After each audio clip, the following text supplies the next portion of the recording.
Hello friends, welcome back. अगर आप हैं बिहार बोर्ड में क्लास 6 के स्टूडेंट तो आप सभी के लिए मैं हिंदी एग्जामिनेशन का ओरिजिनल पेपर लेकर के आ चुका हूं। यहीं से आप लोग का सारा क्वेश्चन आंसर रहने वाला है, तो आप लोग इस वीडियो को अंत तक ज़रूर देखिए और सारा क्वेश्चन आंसर को यहां से लिख करके जाइए।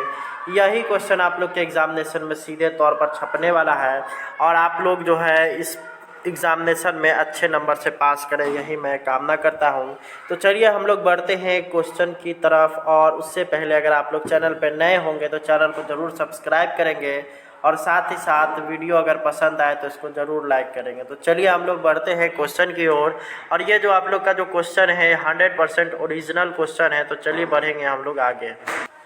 जब आप लोग एग्ज़ाम देने जाइएगा तो इसी तरह का पेपर आप लोग को देखने को मिलेगा, जिसमें कुछ चीज़ें लिखा हुआ रहेगा, कुछ चीज़ें आप लोग को वहाँ पे लिखना पड़ेगा। जैसे यहाँ पे वार्षिक मूल्यांकन 2024 ये लिखा हुआ आपको 100% मिलेगा। उसके बाद यहाँ पे आपका कक्षा यहाँ पे 6 दिखाई देगा। यहाँ पे सब्जेक्ट में हिंदी, समय यहाँ 2 घंटा है, पूर्णांक है यहाँ पे 50 अंक।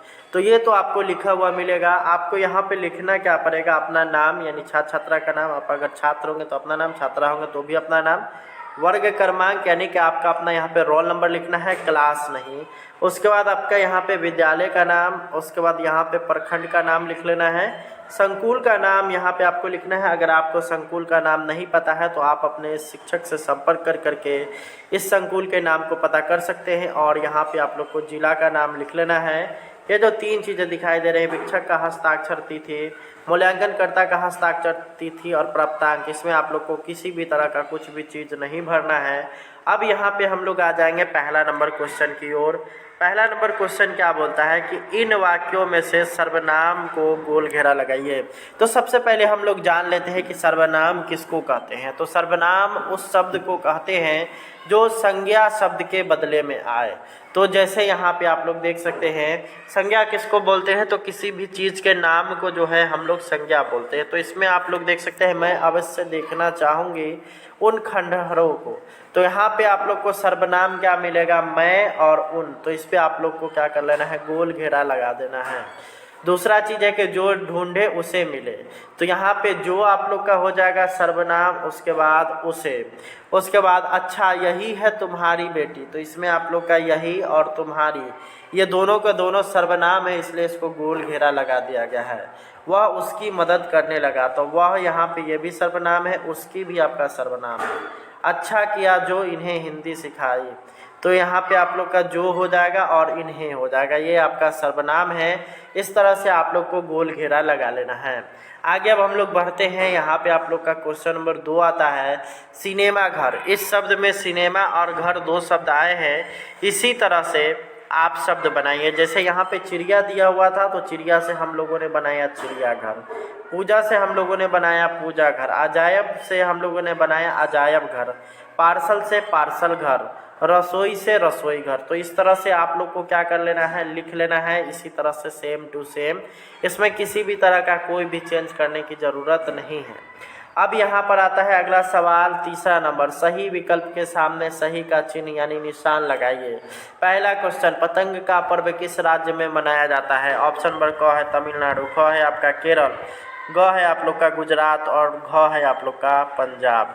तो जैसा कि आप लोग को पता ही है कि पतंग का जो पर्व है इसमें जो मनाया जाता है वो है आप लोग का पंजाब में।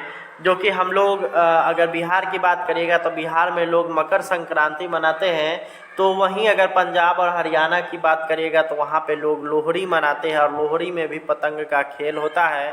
तो इसलिए इसका ऑप्शन नंबर घ बिल्कुल राइट हो जाएगा।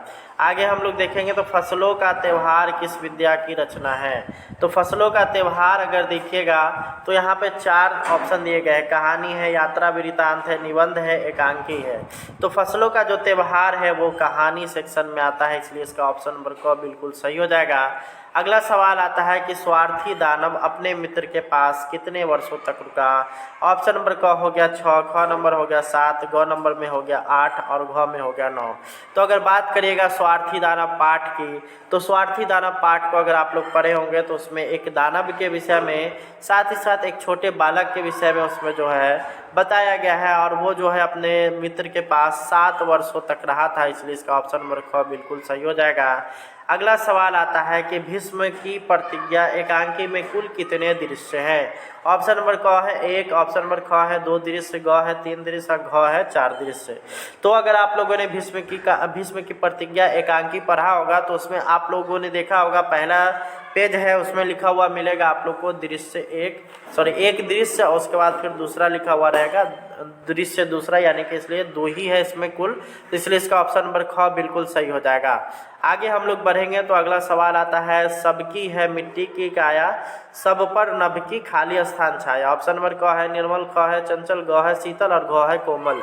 तो नभ की जो होता है वो निर्मल छाया है। आप लोगों ने अगर कविता पढ़ा होगा, भूल गया है कि इंसान उसी से लिया गया है, तो इसलिए इसका ऑप्शन नंबर क बिल्कुल राइट हो जाएगा। अब हम लोग देखेंगे यहाँ पर अगला सवाल आता है कि सरजू भैया को जिंदा दिल क्यों कहा गया है। तो जब बात करिएगा सरजू भैया की, तो सरजू भैया मिलनसार, मजाकिया, हंसोर, दयालु तथा परोपकार करने में सदैव तत्पर रहते थे, इसलिए उनको जिंदा दिल कहा गया है। अगला सवाल आता है शहर और शहर शब्द को वाक्य में प्रयोग करके अर्थ स्पष्ट करिए।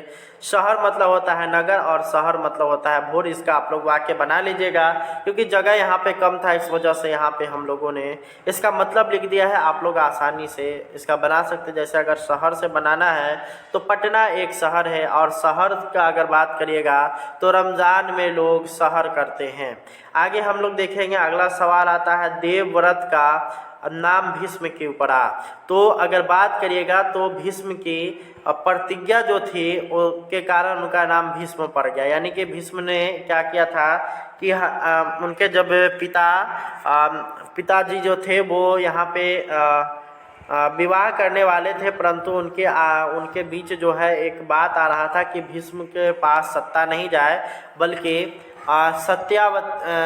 सत्यवती और साथ ही साथ उनके पिताजी के जो संतान जन्म लेगा उसके पास जाए। उसको लेकर के यहाँ पे झंझट चल रहा था। उसी को दूर करने के लिए उन्हें प्रतिज्ञा लिया था कि वो सदैव ब्रह्मचर्य का पालन करेंगे, कभी विवाह ही नहीं करेंगे। इसलिए उनके पिताजी ने उसका नाम भीष्म रख दिया था। अगला यहाँ पर आता है डॉक्टर के लड़के कैलाश को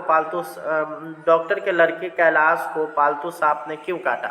तो क्योंकि सांप के साथ वह दुर्व्यवहार कर रहा था। तो जैसा कि पहले उसने खुद ही सांप पाल रखा था, और वो जो सांप था उसको वो पहले खिलाता पिलाता था, अच्छे ढंग से उसको पुचकारता था, परंतु जो उसने लड़कियों को जो बुलाया था तो वो जो है सांप को उसने ज़बरदस्ती किया, जिस कारण से सांप ने सोचा कि इसका दुश्मन आ चुका है, इसलिए उसने उस पर वार कर दिया। अगला यहाँ पर सज्जनों की संपत्ति किस कार्य में लगती है। तो सज्जनों की जो संपत्ति होती है हमेशा परोपकार में लगाई जाती है। चलिए आगे अब हम लोग बढ़ेंगे तो यहाँ पर आता है किसी एक प्रश्न का उत्तर लगभग 100 शब्दों में दीजिए। बसंत ऋतु पर निबंध ख है दादा दादी की कहानी में किसकी भूमिका आपको अच्छी लगी। तो यहाँ पे बसंत ऋतु पर लिखा गया, यहाँ पे आप लोग के लिए लेख है, निबंध है। आप लोग इस वीडियो को रोक करके इसको आसानी से लिख सकते हैं। उम्मीद करते हैं कि वीडियो पसंद आया होगा। इस वीडियो को ज़्यादा से ज़्यादा शेयर करिए ताकि अन्य लोगों को जानकारी मिले। मिलते हैं आप लोग से नेक्स्ट वीडियो में। धन्यवाद। Thanks for watching.